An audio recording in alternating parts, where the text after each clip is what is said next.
Assalamualaikum warahmatullahi wabarakatuh.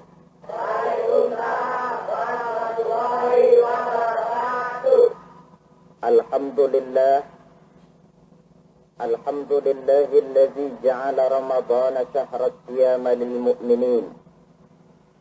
Wassalatu wassalamu ala asyrafil anbiya'i wal mursalin sayyidina wa maulana Muhammadin wa ala alihi wa ashabihi al-mujahidin at-tahirin, amma ba'd.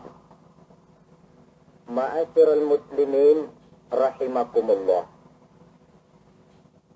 Dari jumlah 12 bulan yang ada dalam agama kita, yang dihitung sejak Muharram sampai dengan bulan Zulqa'dah, maka Ramadan mendapat gelar Sayyidus Syuhur.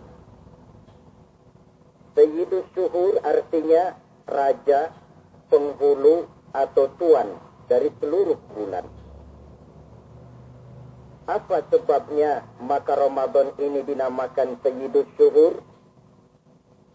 Sebab yang pertama, Ramadan dipilih oleh Allah menjadi bulan tempat di mana pertama kali diturunkan ayat-ayat suci Al-Quranul Karim.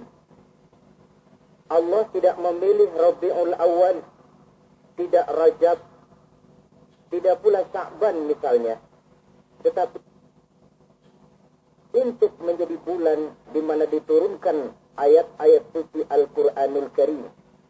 Seperti yang dijelaskan dalam surah Al-Baqarah ayat 185, A'udzu billahi minasy syaithanir rajim.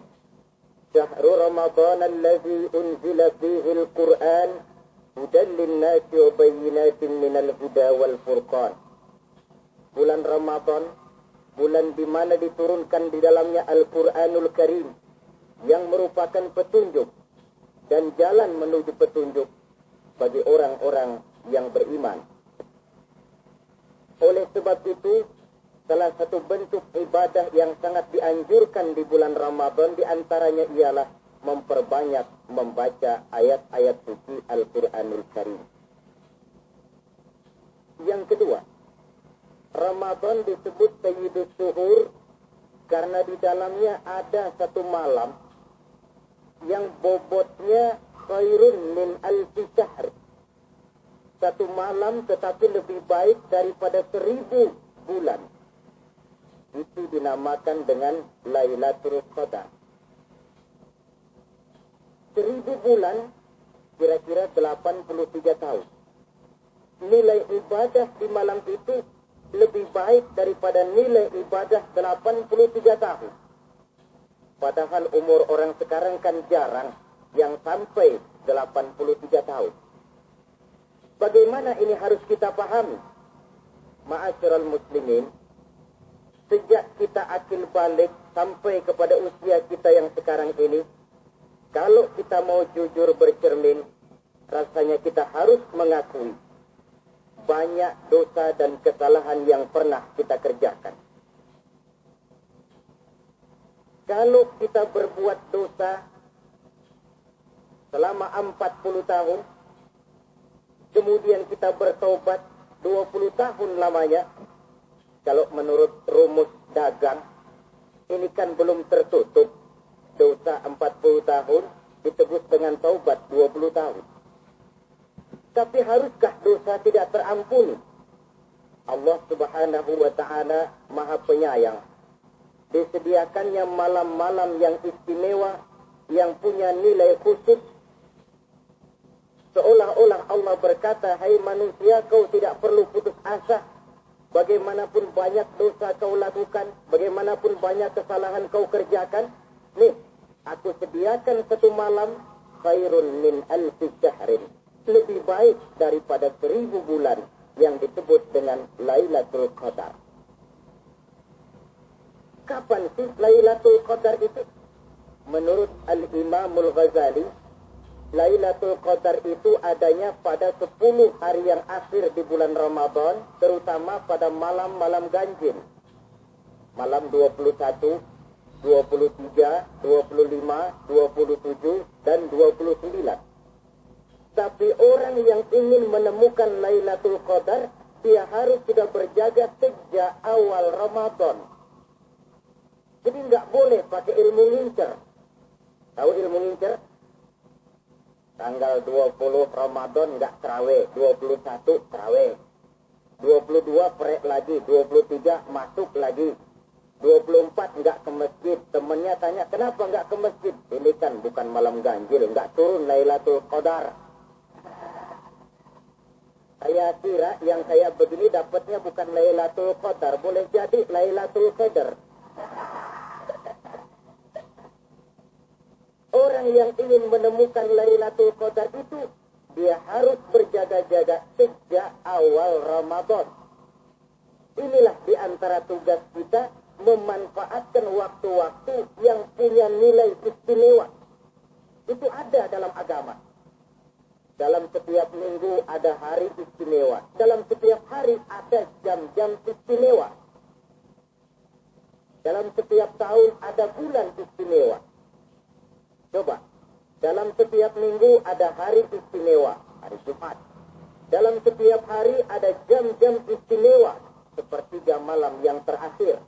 Antara jam 2 sampai menjelang fajar di kala subuh, itu saat-saat istimewa. Di samping saat istimewa, Allah pun menyediakan tempat-tempat yang istimewa. Sholat di Masjidil Haram, pahalanya 100.000 kali ketimbang sholat di masjid-masjid lain. Begitu di Masjid Nabawi misalnya, ini tempat yang istimewa. Lailatul Qadar, waktu yang istimewa yang diberikan kepada kita untuk kita manfaatkan dengan sebaik-baiknya.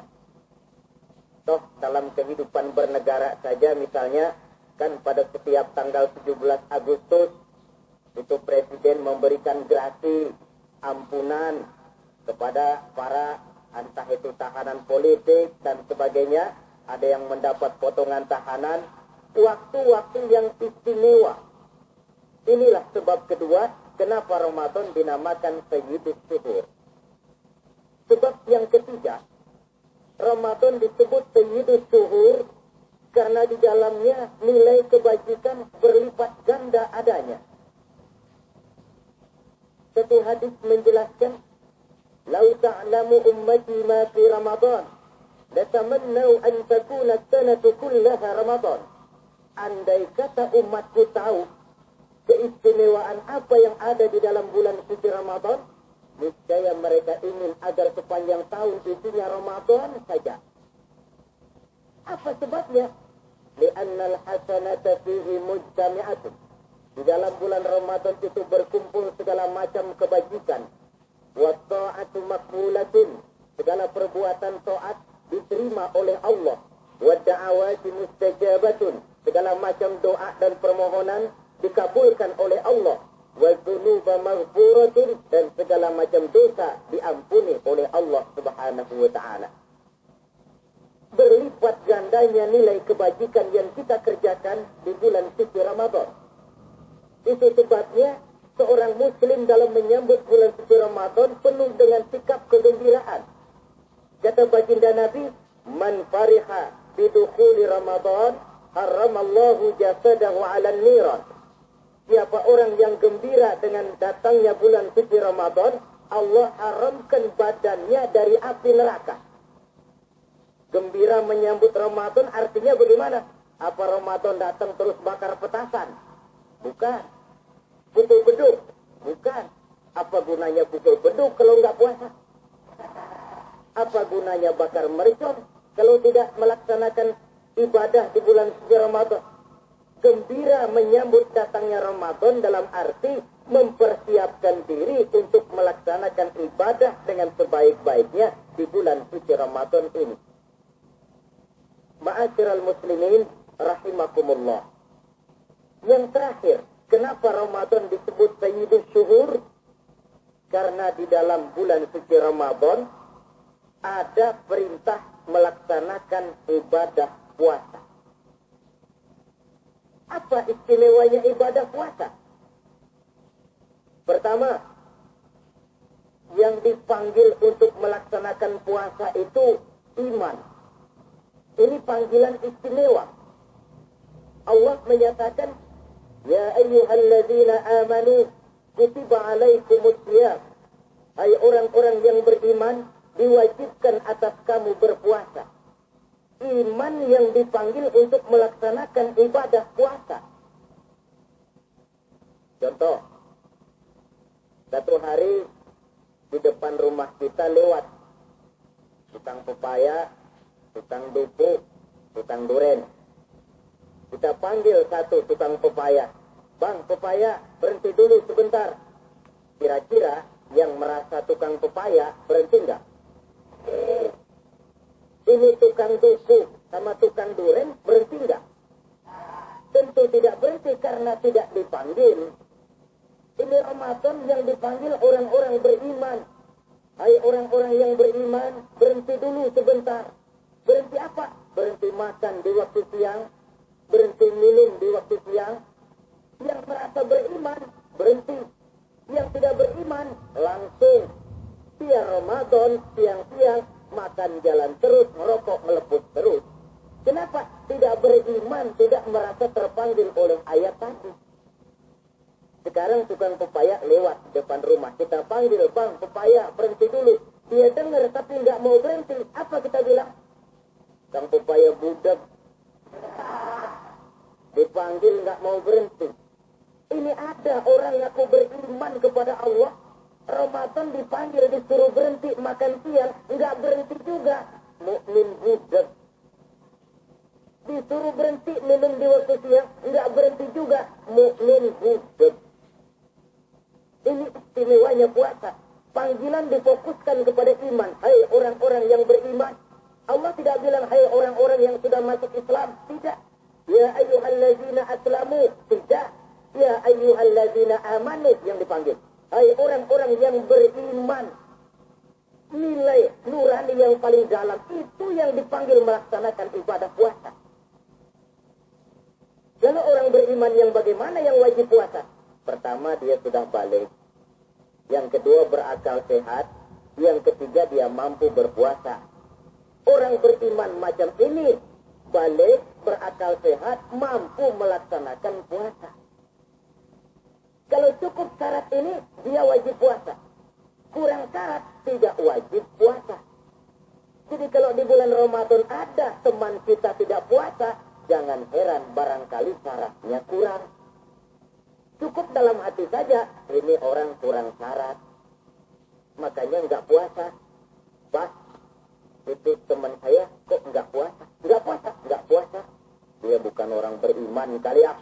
Orang yang tidak beriman itu tidak wajib puasa. Beriman kok Pak? Iman, tapi enggak puasa. Enggak puasa.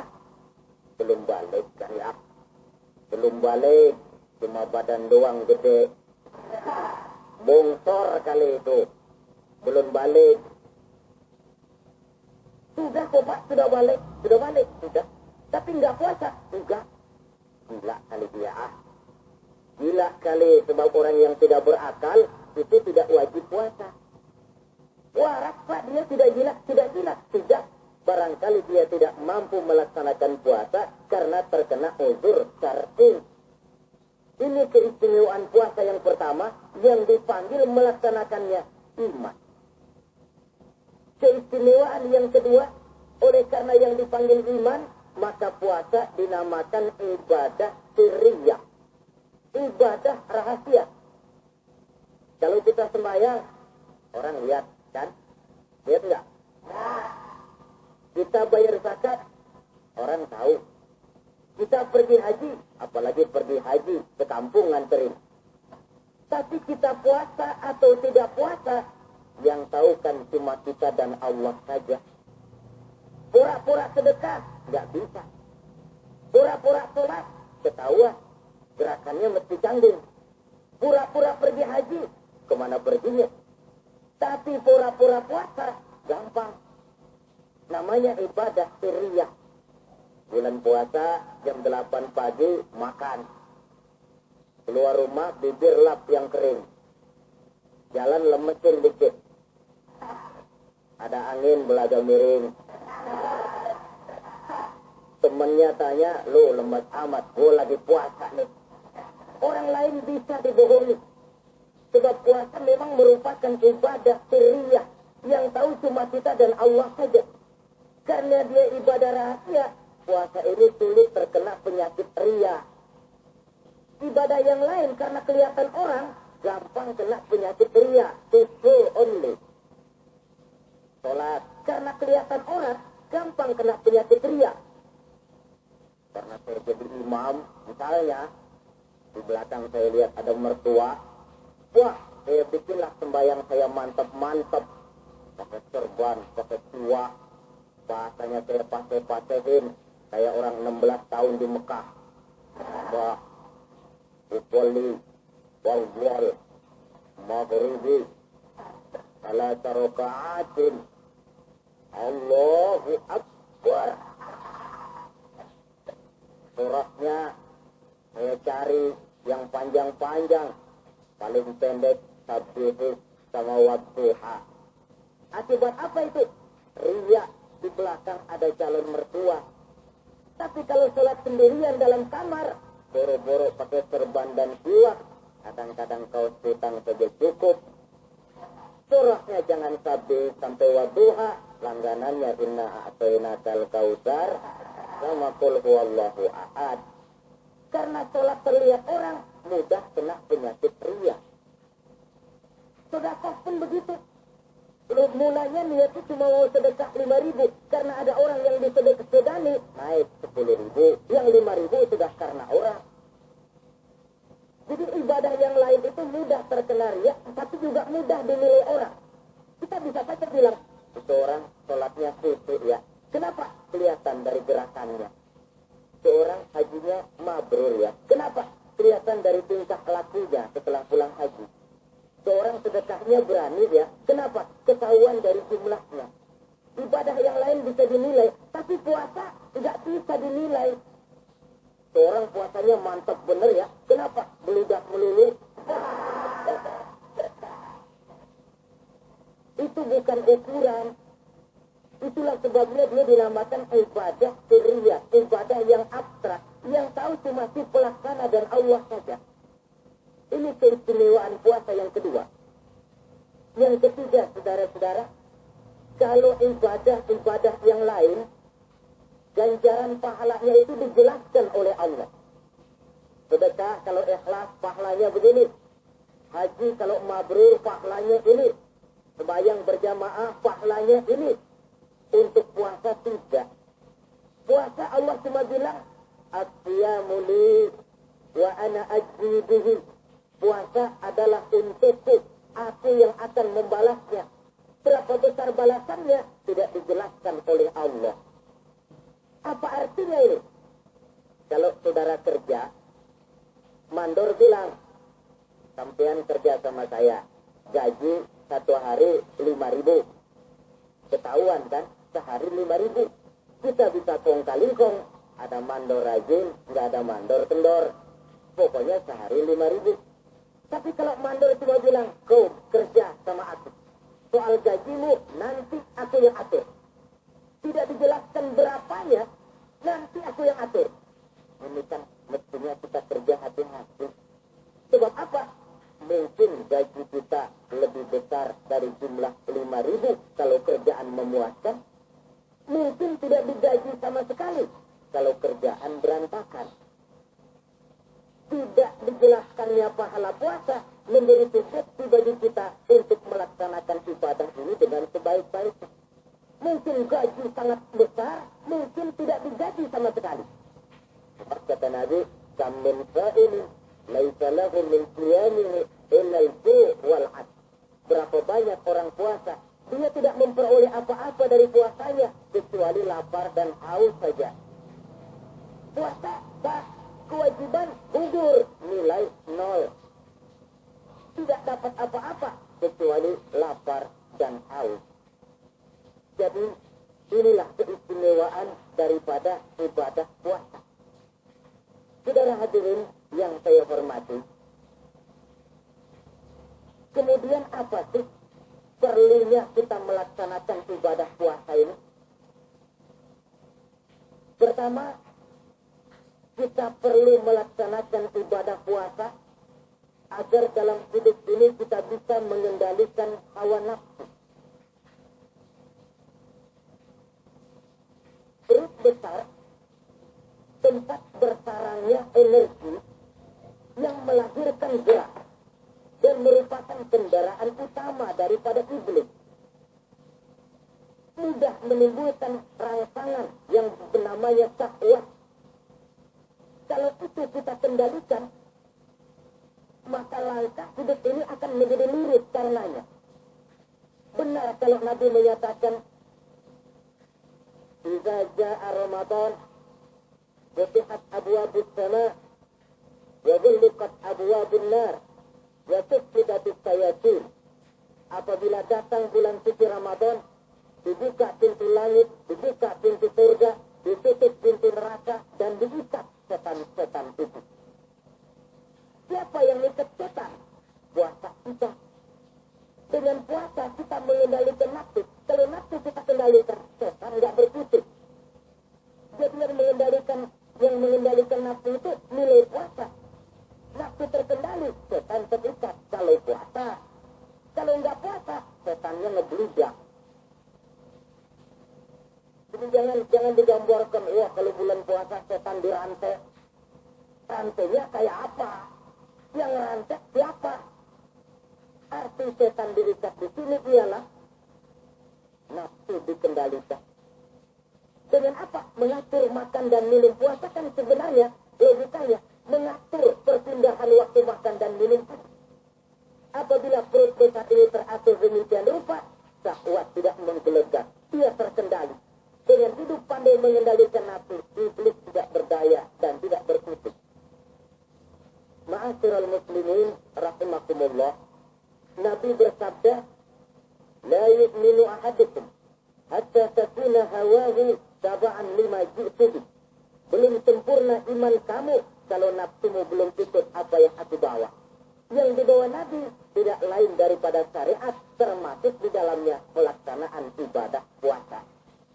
Karena itu saya pesan kepada seluruhnya, jangan kalau puasa kayak orang ngancem yang bisa mengendalikan nafsu, tapi begitu maghrib berbunyi, nafsu sudah tidak terkendalikan lagi. Itu namanya puasa orang ngancem.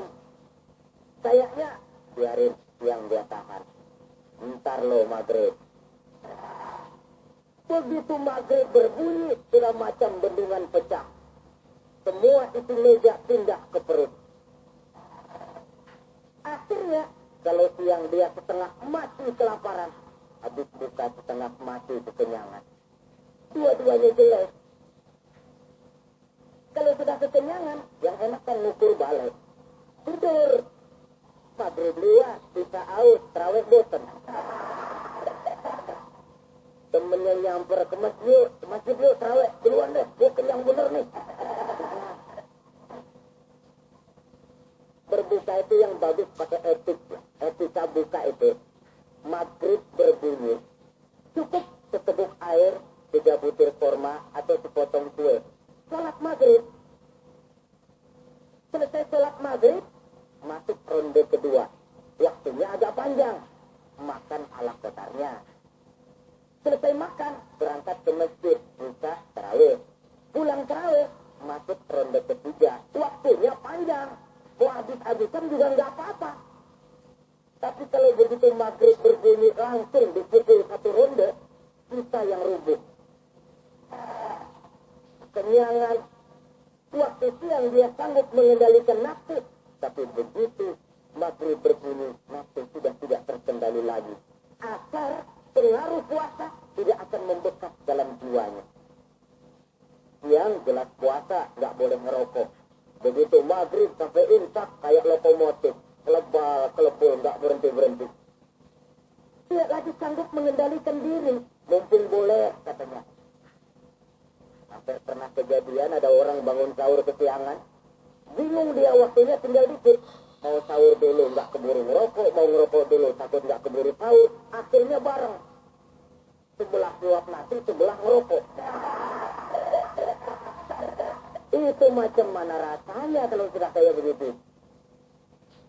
Padahal pengaruh daripada melaksanakan puasa akan terlihat dari sejauh mana seseorang dalam hidup mampu mengendalikan nafsu.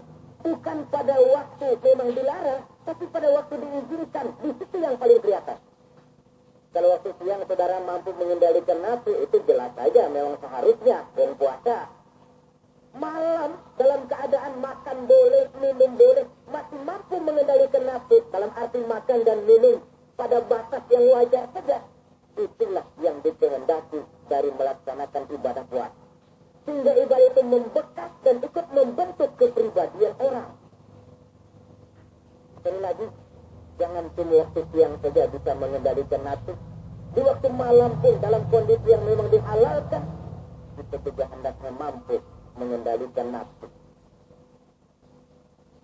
Jadi inilah perlunya puasa yang pertama, supaya kita bisa mengendalikan nafsu. Yang kedua, puasa itu melatih kita hidup sederhana. Orang sufi mengajarkan orang yang paling kaya ini sebenarnya orang yang hidupnya paling cukup. Sedangkan orang miskin adalah orang yang kebutuhannya kelewat banyak. Maka yang paling kaya, bahkan yang maha kaya, itu sebenarnya cuma Allah. Sebab apa? Dia nggak perlu apa-apa. Makin banyak keperluan kita, makin miskin kita. Coba orang puasa lihat. Kalau sudah jam 2, jam 3, itulah barangkali memang termasuk godaannya dalam melaksanakan ibadah puasa. Kalau jam 1 siang, jam 2 siang, jangankan makanan enak, nangka busuk kita lihat lebih. Barangkali cobaan di dalam melaksanakan ibadah puasa. Tapi kalau sudah maghrib berbunyi, berbuka kita kena seteguk air, sepotong roti, 3 butir kurma, kenyang rasanya. Kemana keinginan yang tadi begitu menggebu-gebu? Bisikan nafsu rupanya. Makin dalam kita merenung, makin sampai kita kepada bentuk kesederhanaan di dalam hidup ini.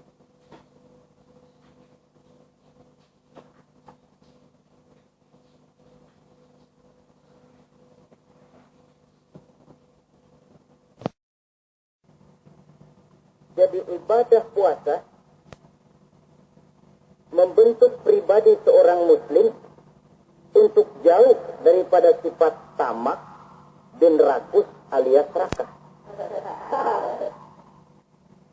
Tamak itu berasal dari kalimat soma dalam bahasa Arab yang sifatnya sudah terukir dari hurufnya. Huruf to, tengahnya bolong. Huruf mim, tengahnya bolong. Huruf ain, mulutnya mangap, perutnya gede. Jadi orang tamak macam itulah. Apapun yang diberikan Allah tidak pernah ada cukupnya dan tidak pernah ada syukurnya.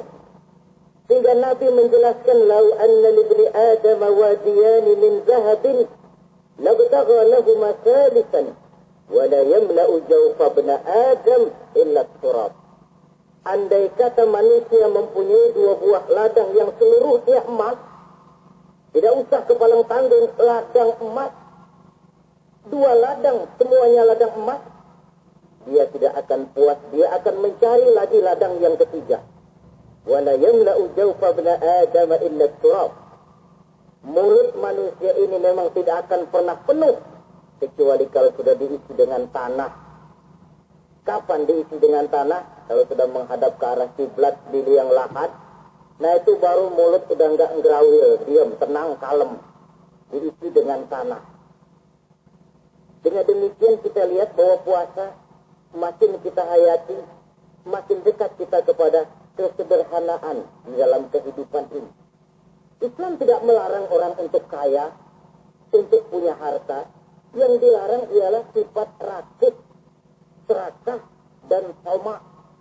Karena ini akan membuat orang melakukan segala macam cara, ingkar kepada nikmat Allah, tidak pandai bersyukur, pandangan matanya selalu diarahkan ke atas.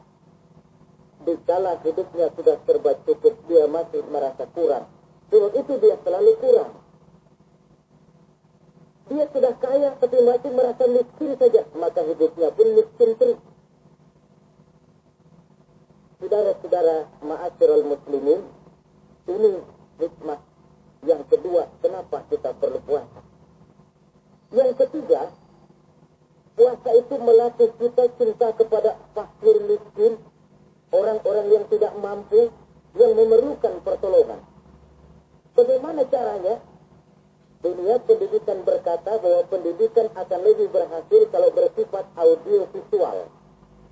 Mengajar anak berenang, bawa ke kolam. Mengajar anak naik sepeda, berikan sepedanya. Mengajar orang cinta fakir miskin, rasakan apa yang dirasakan oleh fakir miskin.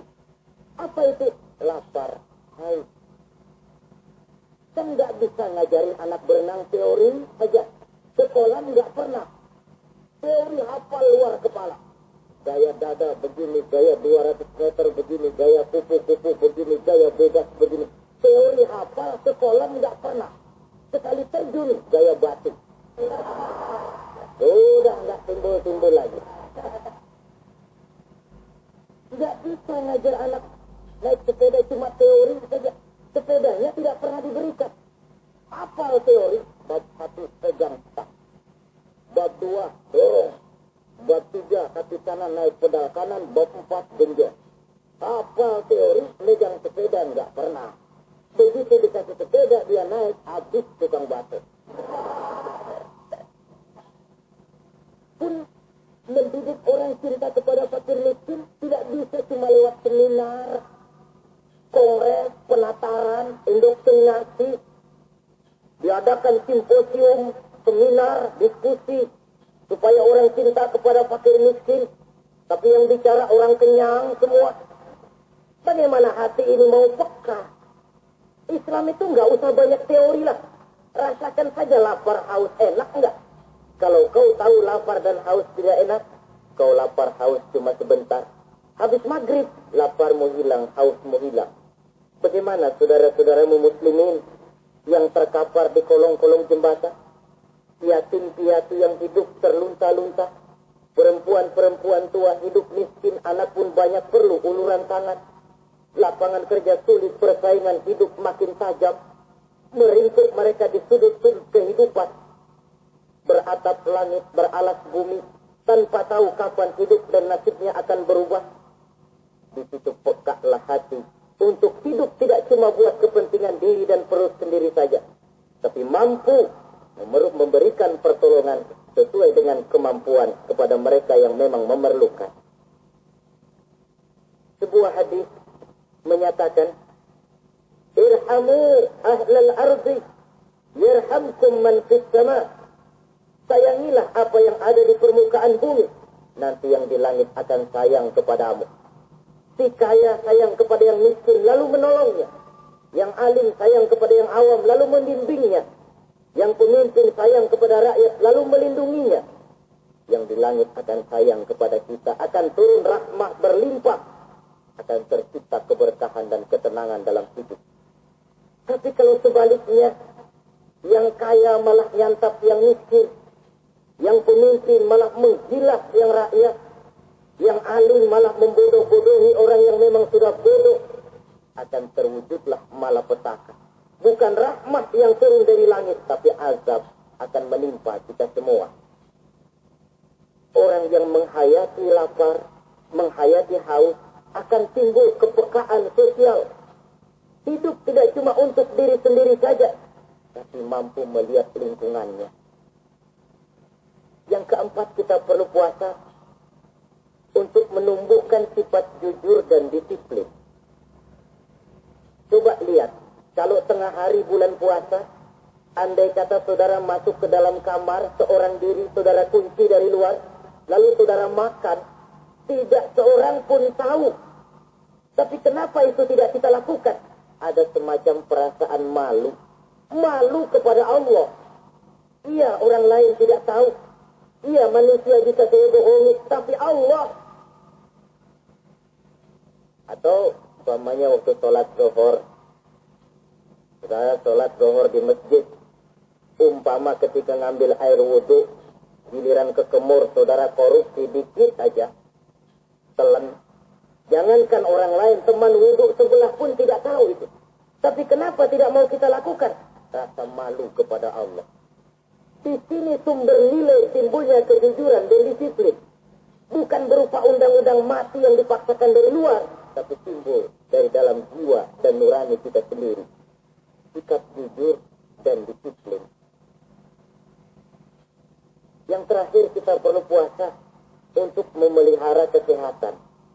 Kata Nabi, sumu tasihhu, berpuasalah kamu, badanmu akan sehat. Sebab apa? Saya katakan tadi, semua energi dihasilkan dari perut besar sini.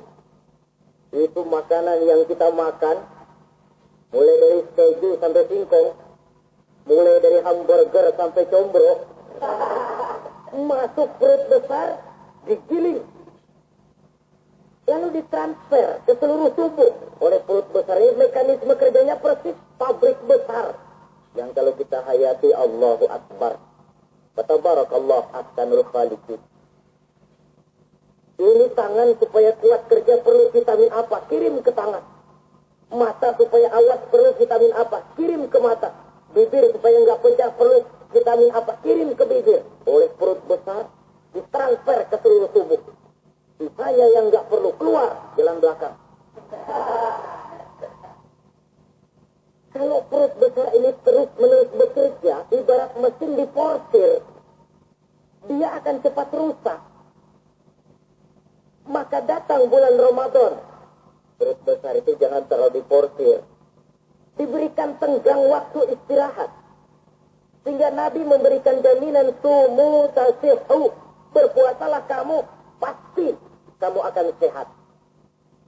Buktinya, orang mati kelaparan banyak, tapi yang mati karena puasa, kalau puasanya betul, nggak ada.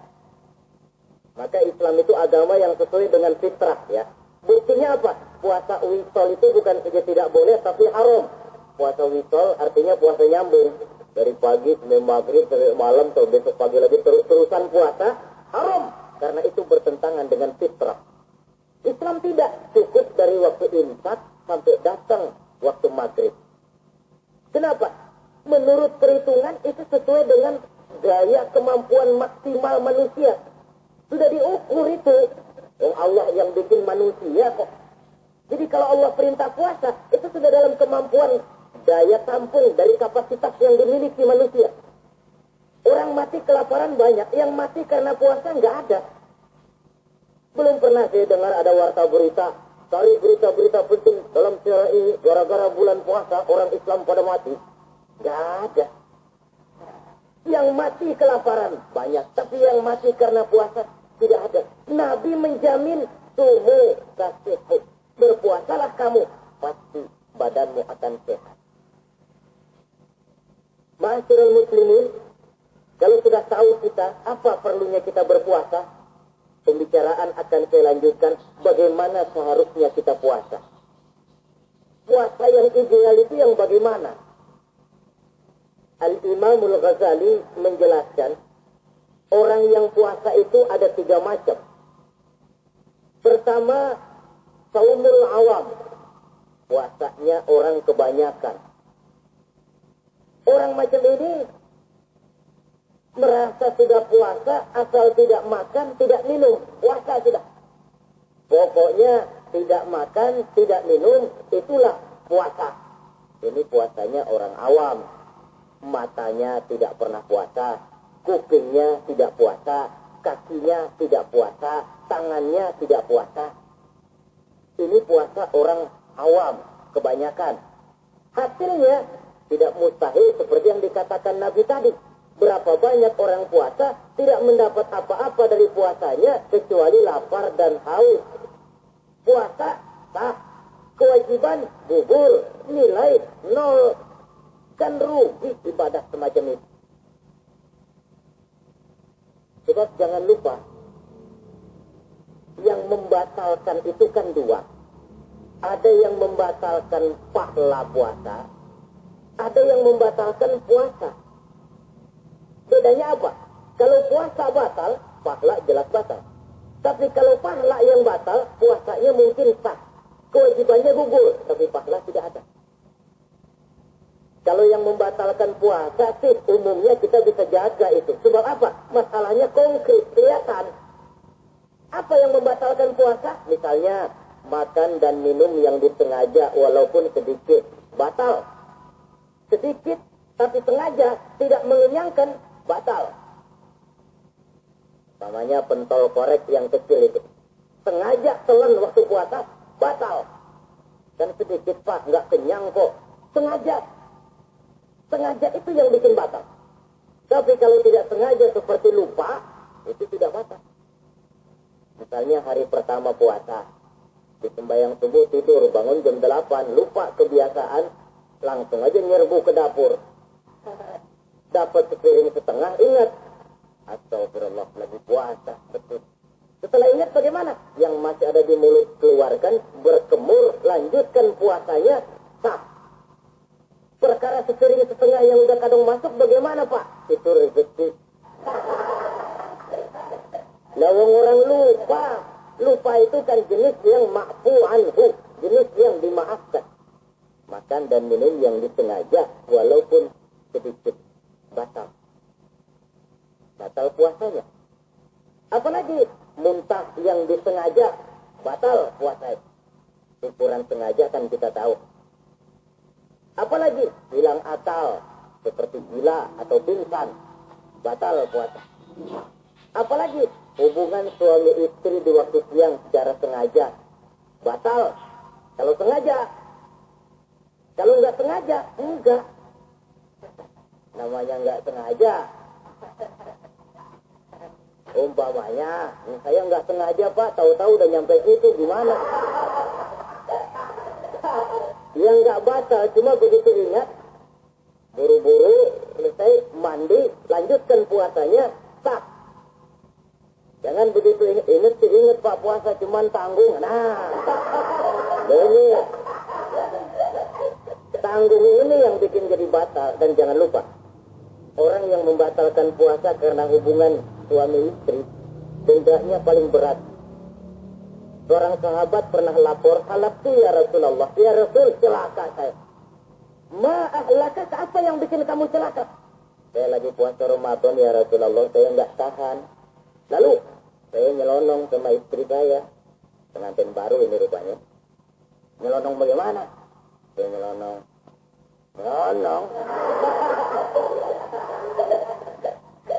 Melanggar dia, tapi jujur, lapor. Kata Rasul, ya sudah bayar dendanya. Dendanya apa ya Rasulullah? Bebaskan budak. Saya nggak punya budak ya Rasulullah. Tidak punya. Puasa 2 bulan berturut-turut. Tidak boleh diselang-seling. Syahraini mutatabi'aini. 2 bulan berturut-turut. Tidak boleh diselang-seling. Gimana? Sanggup puasa 2 bulan berturut-turut? Tidak kuat ya Rasulullah. Tidak kuat. Ramadan yang sebulan aja saya nyelonong. Apalagi 2 bulan. Kalau kau tidak kuat juga, beri makan 60 fakir miskin, satu orang, satu mut.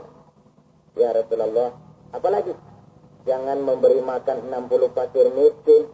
Istri saya di rumah sehari masak, 3 hari libur. Saya orang susah, ya Rasulullah.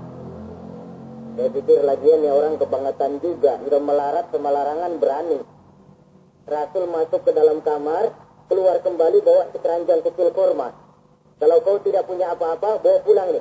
Sedekahkan kepada orang-orang miskin di kampungmu sebagai pembayar dendamu. Ya Rasulullah. Apalagi? Di kampung saya itu yang paling miskin saya. Waduh, rusak bener ini orang. Apa marah Rasul? Beliau malah senyum. Ya sudah, kalau memang yang paling miskin kamu, bawa pulang saja itu korma, beri makan anak istrimu di rumah. Orang ini udah melanggar larangan, dapat korma lagi. Yang kedua, watak hukum Islam itu elastis, fleksibel, tidak kaku. Tidak kalau sudah begitu ya mesti begitu, itu tidak. Yang sering kaku kan kisahnya umat Islam di dalam memahami Islam. Saudara hadirin yang saya hormati, yang tidak boleh itu pun di waktu siang. Kalau malam sejak maghrib sampai sebelum imsak, pada awal perintah puasa tidak boleh.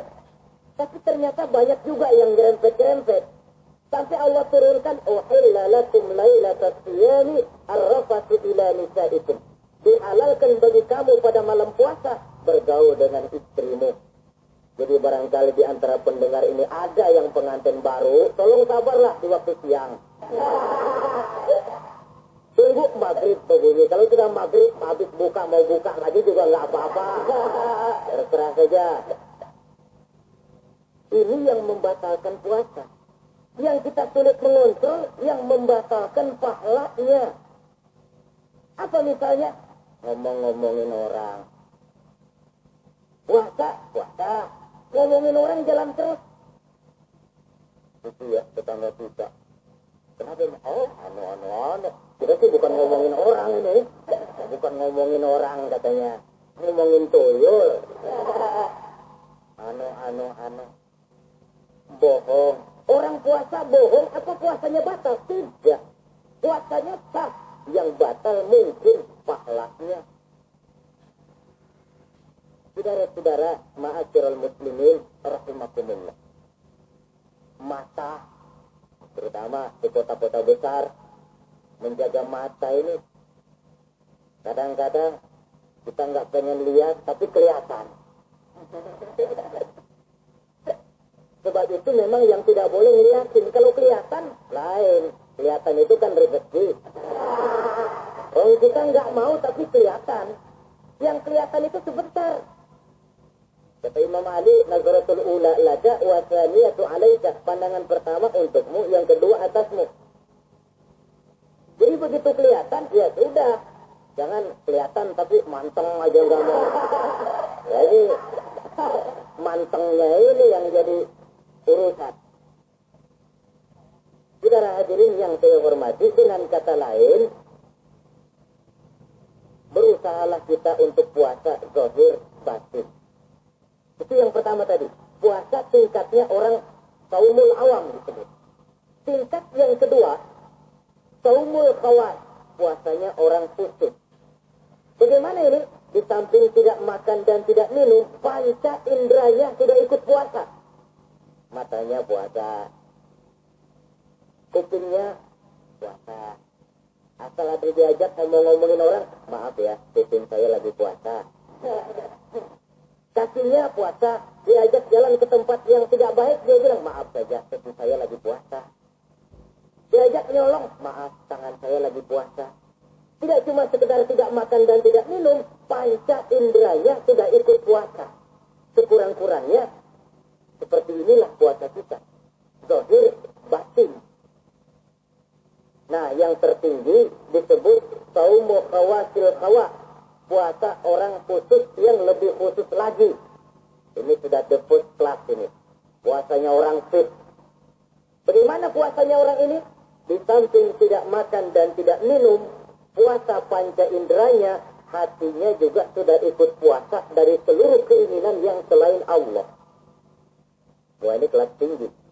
Orang yang puasa macam ini, andai kata jam 3 sore dia berpikir, ntar sore buka pakai apa ya? Dia menganggap batal pahalanya. Kenapa? Masih mikirin makanan. Kalau kita kan bukan cuma mikirin, ngancem. Waduh, jam 5 di meja udah berderek. Kopior, kelapa muda, cendol. Apa yang mau diminum lebih dulu? Tingkat yang tertinggi ini, hatinya juga puasa dari semua keinginan yang selain Allah.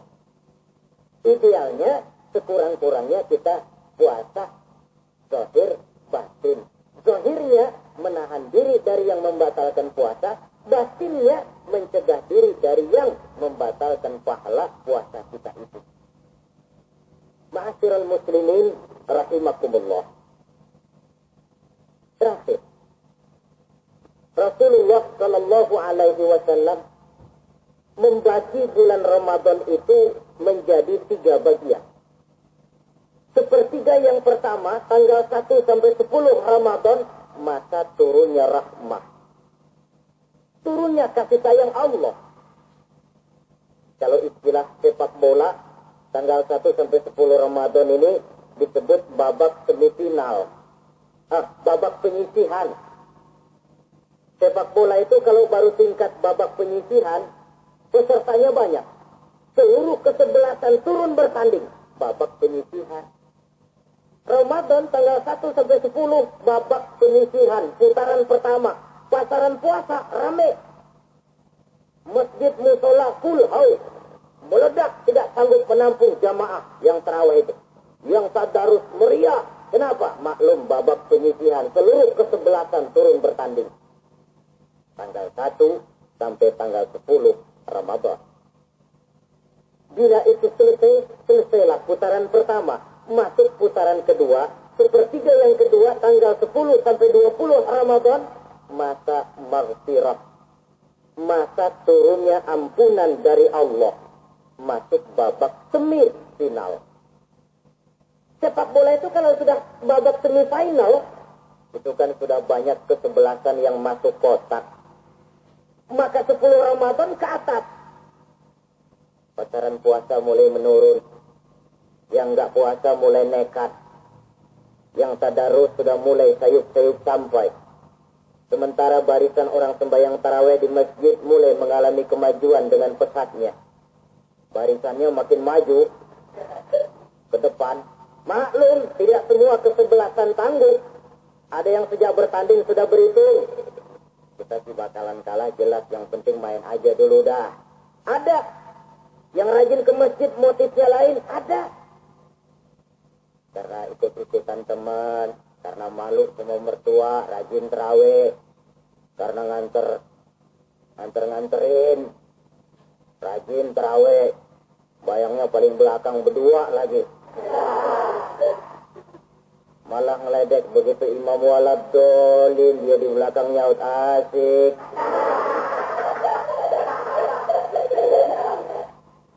Yang kayak begini ini sudah nggak bakal tahan lama. Akan gugur di babak semifinal. Puncaknya, putaran terakhir, tanggal 20 sampai akhir Ramadan, masa itkun minan nar, masa pembebasan dari api neraka. Masuk babak final. Kalau sudah babak final, ya pesertanya nggak banyak sudah. Ramadan tanggal 20 ke atas babak final. Pesertanya nggak banyak. Sebab apa? 20 Ramadan ke atas pikiran orang sudah bercabang itu. Yang punya kampung sudah siap-siap mau pulang mudik. Lebaran di Pak Kampung. Puasa kayak enggak, yang penting pokoknya lebaran. Yang pegawai negeri gajinya kecil, anaknya banyak, palanya ngebet. Yang belum punya sepatu, belum punya baju, macam-macam problem sehingga konsentrasi ibadah menurun. Padahal Nabi sangat menganjurkan tingkatkan ibadah la siyama fi asril awakhir, lebih-lebih pada hari 10 yang akhir, tanggal 20 sampai akhir Ramadan. Di situ dianjurkan memperbanyak ibadah, i'tikaf, tarawih, tadarus Quran, bersedekah, amalan-amalan sunnah yang sangat dianjurkan di bulan suci Ramadan ini. Nah, mereka yang keluar sebagai finalis Ramadan, Allah Subhanahu wa Ta'ala berkenan memberikan piagam penghargaan. Di atas piagam itu tertulis dengan nyata, ghufira lahu ma taqaddama min dzambihi.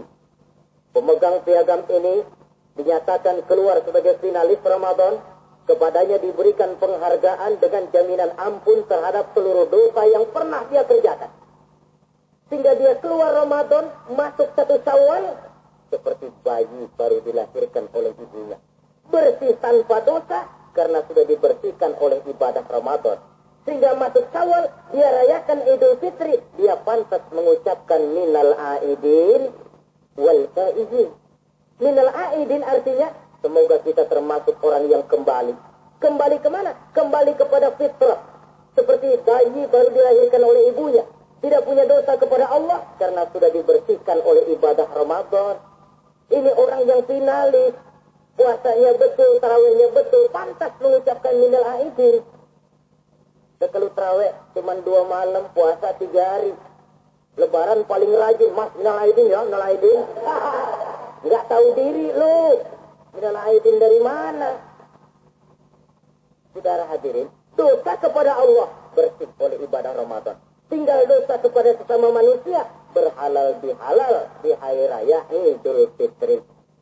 Nah, inilah pembicaraan kita pada pertemuan kali ini dengan harapan mudah-mudahan ibadah kita diterima Allah, kita keluar sebagai finalis yang pada akhirnya masuk ke dalam kelompok minal aidin wal faizin, orang yang kembali suci kepada fitrah dan orang yang beruntung. Dengan semangat inilah kita rayakan Idul Fitri, hari raya kembali kepada fitrah. Terima kasih banyak atas segala perhatian. Mohon maaf atas segala kekurangan. Usikum wa nafsi bitaqwallah. Wassalamualaikum warahmatullahi wabarakatuh. Waalaikumsalam.